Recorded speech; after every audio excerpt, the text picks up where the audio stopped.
డబ్బున్నోడిని ఒక రకంగా చూస్తాం, మనం డబ్బు లేనోడిని ఒక రకంగా చూస్తాం. మరి యేసయ్య అవునా? ఉద్యోగం ఉన్నోడిని ఒక రకంగా చూస్తాం, ఉద్యోగం లేనోడిని ఒక రకంగా మాట్లాడతాం. ఉద్యోగం ఉన్నోడిని రెస్పెక్ట్ చేస్తాం, గౌరవిస్తాం. వాడు వస్తే కుర్చీ వేస్తాం.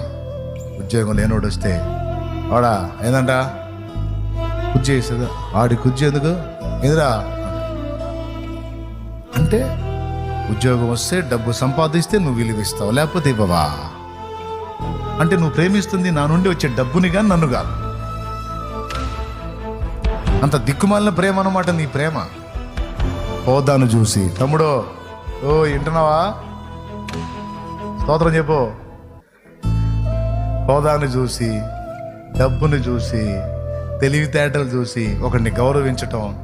తెలివితేటలు లేని స్త్రీనైనా పురుషునైనా, ఏ తిక్కలదానా, ఏ రా, ఏ తిక్కలోడా, ఏ రా, ఏ తిక్కలదానా పో, ఏ తిక్కలోడా పో,